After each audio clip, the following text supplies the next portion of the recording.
pay for a motorbike so they can earn a living as a taxi rider. How many of you? 1, 2, 3, 4, 5, 6, 7, 8, 9, 10. All of you. For a transplant to be legal here and across the world, donors must be motivated by altruism, usually to help a friend or relative. But these men were paid the equivalent of just £1,800 by local kidney brokers. Wealthy buyers often pay 40 times that. The people who buy your kidney pay about 80,000 British pounds and you got paid 1,800. There's a big difference. Yes, Big difference. there's a big difference, but the amount of being given, it cannot even help you furthermore. Do you think it was the right decision? Why? They used to me. They must now hope their remaining kidney stays healthy. The money they received doesn't last long. Eric is 30 years old, struggling.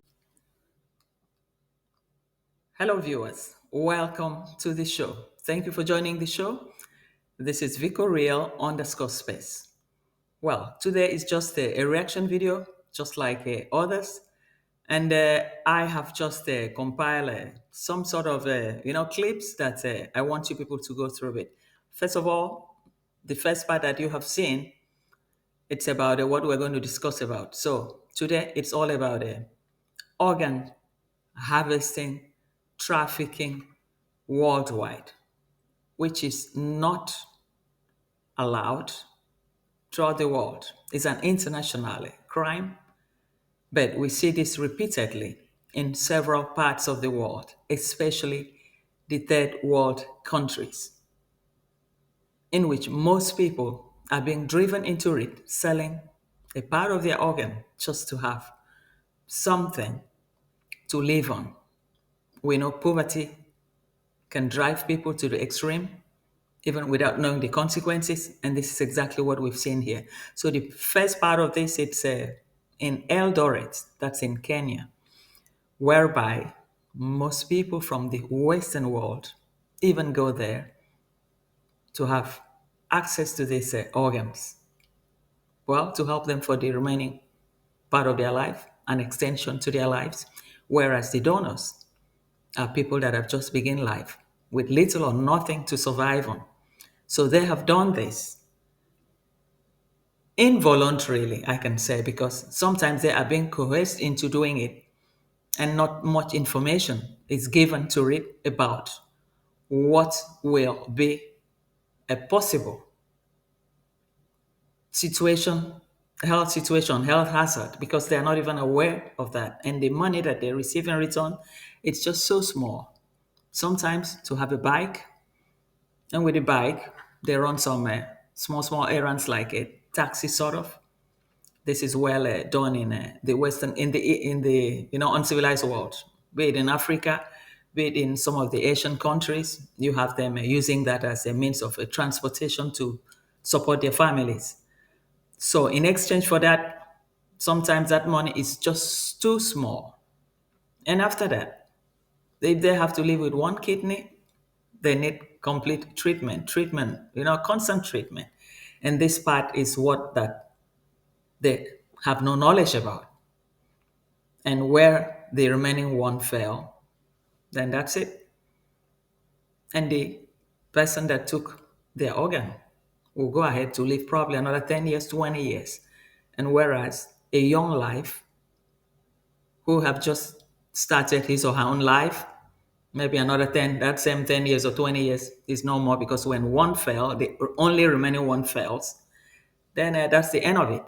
So guys, I'm also going to go ahead and show you guys another episode in another country. This one was in Eldoret in Kenya.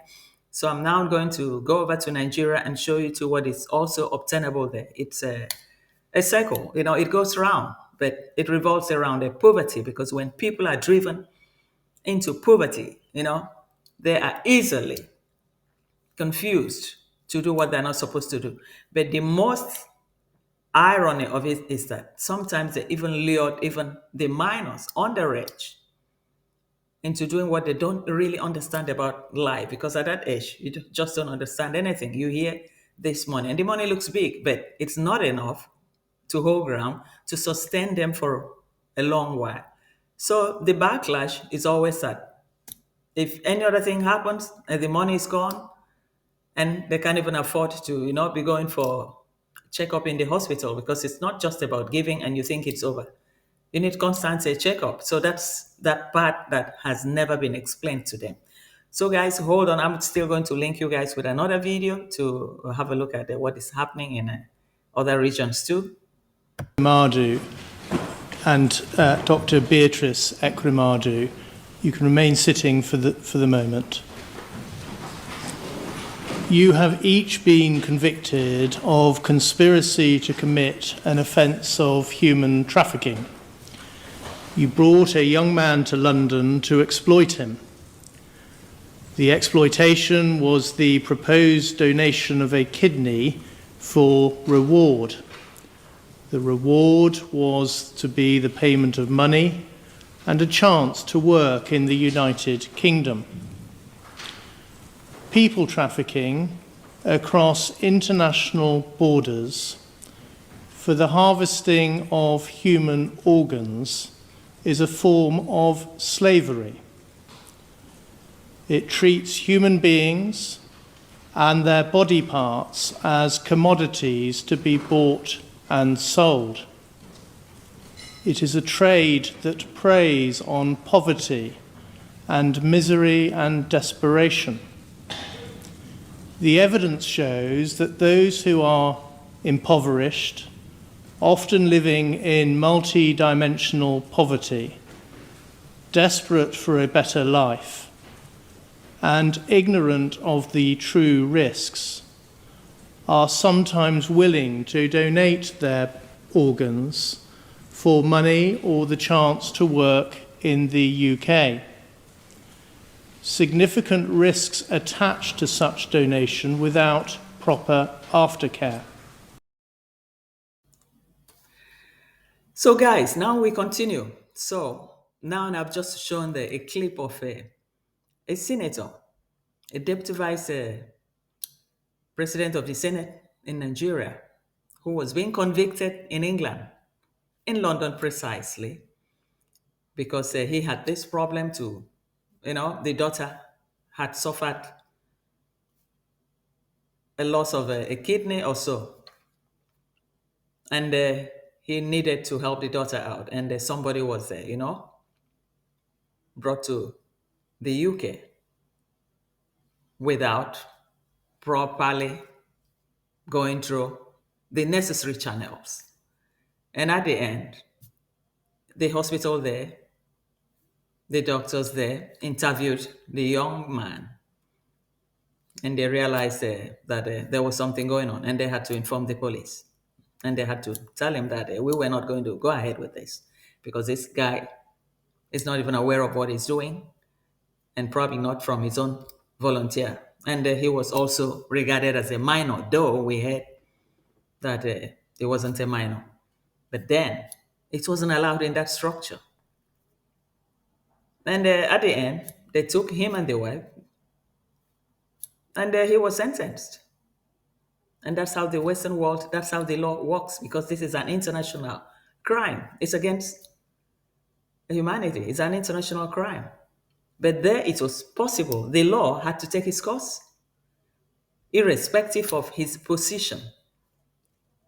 But whereas in the undeveloped world, no justice will ever come on the perpetrators, on the middlemen, because you always have the middlemen going to solicit for these vulnerable people to bring them in to have these organs harvested. There's always one or two middlemen in between. So, but in England, he was convicted because the law had to follow its procedure. That's when a law works in a country, everything will come back together, irrespective of who you are. You just have to respect the law. But in the third world country, this has never This has never ever happened. There's always somebody there trying to cover up, to block up. Even the hospitals too will block up and all that stuff. But here it was even the hospital in England that even noticed the whole flaws that was going on, that it was an irregular procedure, and they didn't want to be part of it because their profession counts. So this is one of it that I've just shown now, and still going to show one in Abuja too. It's also in Nigeria too, at least, to have a feel of that this thing is worldwide. It goes around the approach in the Western world and the approach in the third world country.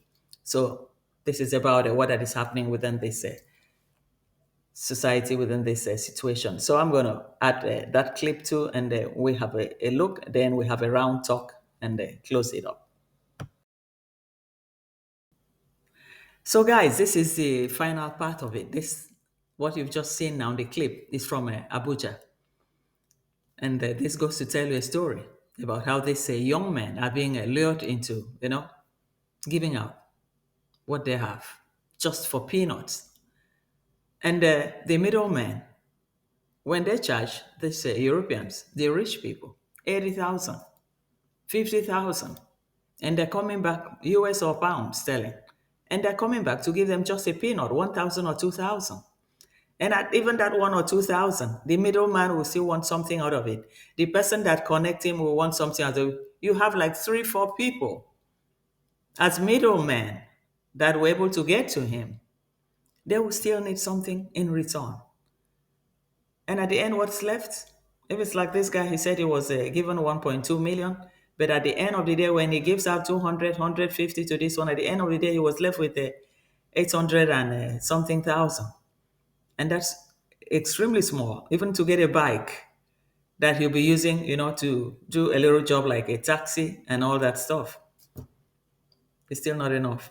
And he's supposed to even keep something extra for himself. And he said he had exhausted everything, he had nothing left. And he will need to go for a regular checkup in the hospital. And he still has nothing left. Guys, the world is collapsing. There's no moral justice again. We can understand in the face of poverty that people will be driven to sell organs. Most of them were not even aware that there's something like this, there's a threat like this. But the middlemen have to trick them into a little bit of friendship. Let's go out for a drink, from there small talk, and from there, hey, do you know what's happening in town? Hey, this is the latest business. And people so vulnerable, probably they've never heard or touched something like 1,500,000 naira. That's equivalent of like, how much is it here? Is it 350 euro or dollars? And you offer them that is something big, 1 million, 2 million, without considering the consequences. They just blindly go into it. So guys, it's a tough world to live on. So guys, well, I'm going to leave you guys here. I will also make other research and add up some few more other things, because there are several regions that are going through the same thing. This is a global threat, and that's why it is an international crime.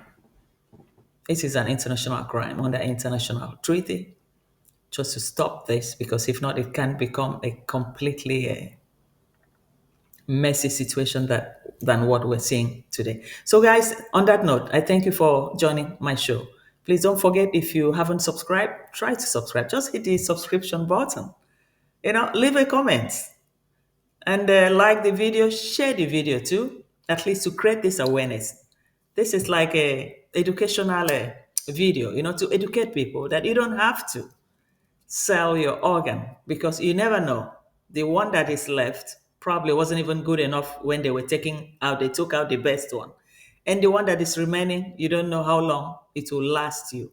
It will sustain your life. So we have to educate people. That's why I said, please share this video and let people be aware. Let the awareness be created that not all that is glittering, that is gold, that they have to really, be careful on selling out their organs. On this note, To my returning subscribers, I thank you all for always coming back to watch my space. So let's watch the space, and until we see again in another episode. Thank you guys. Love you guys. Bye bye.